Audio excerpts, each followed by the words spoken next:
Pemirsa, panasnya debat Pilpres ketiga terbawa hingga keluar arena debat melalui perang kata antar capres. Perang kata ini dinilai tak selalu mendongkrak elektabilitas, justru bisa menjadi senjata makan tuan. Laporan utama hari ini mengangkat tema Capres Perang Kata, Siapa Juara?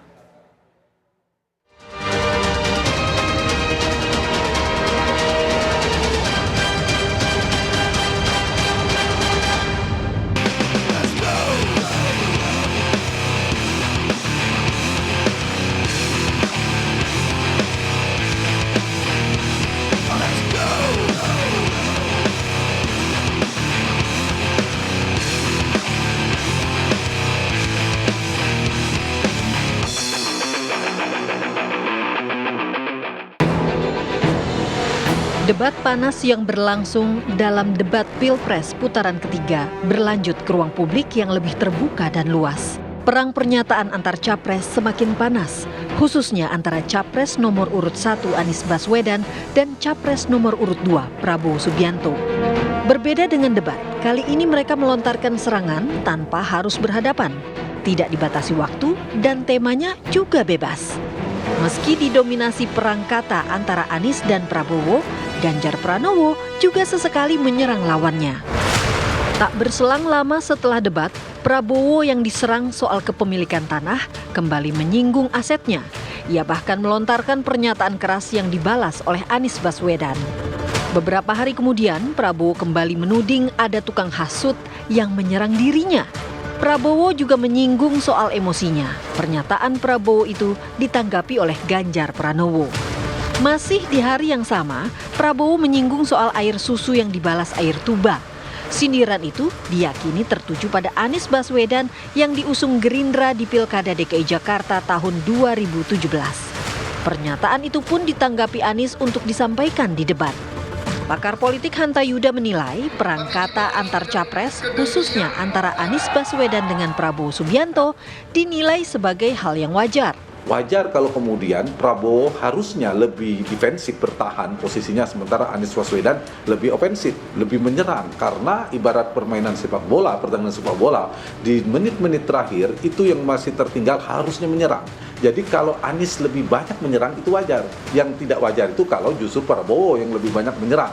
Nah, harusnya Prabowo harus lebih berhati-hati karena posisi skornya lebih di atas. Nah, sementara Anies ingin mengejar ketertinggalan itu, dia berharap untuk mencetak gol tanda petik supaya skornya naik atau berharap lawannya melakukan blunder politik. Nah, pada titik ini maka kalau ada saling serang di antara keduanya itu hal yang wajar karena dalam rangka untuk mengejar tingkat elektabilitas di mana Pilpres tinggal 1 bulan, bahkan kurang 1 bulan lagi.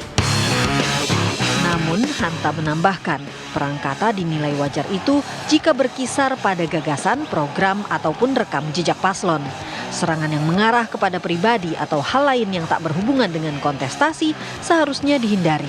Apabila yang diserang itu, amunisi yang diserang itu ada terkait dengan gagasan masing-masing paslon, terkait dengan program, kemudian itu diserang habis-habisan, menurut saya itu justru positif dalam konteks demokrasi. Membedah supaya ada diferensiasi antara program satu paslon dan paslon lainnya. Yang kedua, kalau yang diserang itu adalah terkait dengan rekam jejak atau pengalamannya, misalnya Prabowo ketika jadi menteri bagaimana, Anies Baswedan ketika jadi gubernur seperti apa, itu yang diserang juga itu positif, wajar-wajar saja. Atau bahkan ketika terkait dengan kecakapan, kompetensi, leadership, kemampuannya, skillnya dan seterusnya juga itu sah-sah saja. Itu saya kira 3 koridor, jika terkait dengan 3 hal itu yang diserang wajar saja. Mengapa para capres saling serang kata? Apakah hal itu berpengaruh pada elektabilitas mereka? Hanta menilai serangan yang berbasis data berpotensi memengaruhi elektabilitas mereka. Cara penyampaiannya pun harus sesuai dengan budaya kita. Apabila dia berbasis pada data, fakta, bukti, maka itu bisa menjadi semacam potensi untuk melentingkan menaikkan elektabilitas yang menyerang, tentu dengan terukur. Yang kedua, kalau yang diserangnya itu isunya meledak dalam arti isu populis terkait dengan hajat hidup orang banyak, terkait dengan pemilih, itu mungkin ada potensi. Tapi kalau isunya elitis juga agak sulit. Kemudian ketiga, dia juga saya kira harus disampaikan dengan cara, dengan tanda petik budaya timur, kultur masyarakat Indonesia. Karena biasanya tidak begitu suka kalau terlalu vulgar, terlalu ekstrim, terlalu obsesif dalam menyerang dan sebagainya, sehingga saya kira harus ada ukuran. Tapi kalau itu dilakukan secara terukur, kemudian itu isunya meledak, ada potensi untuk menaikkan elektabilitas. Pun sebaliknya, kalau tidak berhati-hati bisa menimbulkan antipati dari publik. Perang kata antara capres yang memanas itu dikhawatirkan juga membuat pendukung fanatik mereka ikut terbakar. Jika itu terjadi, konfrontasi di akar rumput bisa menjadi hal yang tak terhindarkan. Untuk menghindarinya, para capres harus mempertontonkan bahwa mereka tetap menjaga persahabatan. Sekencang apapun debatnya, sekencang apapun saling serangnya, misalnya di debat resmi, itu harus dipertontonkan juga kepada publik bahwa setelah debat yang keras itu mereka tetap berangkulan, tetap saling bersalaman, itu penting. Sehingga sama-sama mereka dalam rangka untuk cari jalan yang terbaik untuk memperbaiki Indonesia. Sehingga saya kira sebagai simbolisasi bahwa debat tetapi mereka tetap bersahabat, itu menjadi penting untuk dikirimkan kepada publik.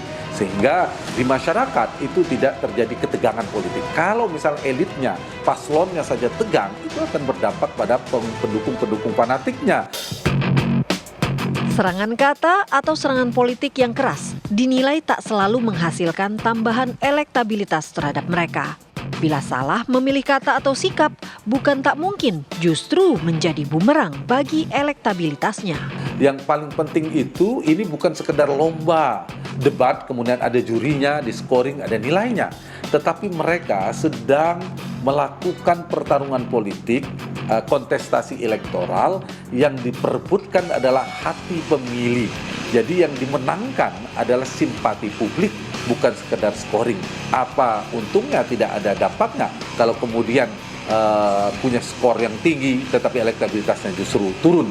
Jadi saya kira yang diukur serangan politik, responnya dan seterusnya itu harus terukur supaya melahirkan simpati publik, bukan antipati publik. Kalau dengan simpati publik, dia bisa dikonversi secara tidak langsung atau secara langsung menjadi dukungan elektoral. Menjelang pemungutan suara yang kurang dari sebulan, bukan tak mungkin perang kata dan serangan politik akan semakin kencang dan keras. Namun dengan semakin dewasanya rakyat, capres-cawapres harus semakin bijak dalam menentukan serangan. Serangan yang tidak berbasis data dan fakta bukan tak mungkin akan menjadi senjata makan tuan.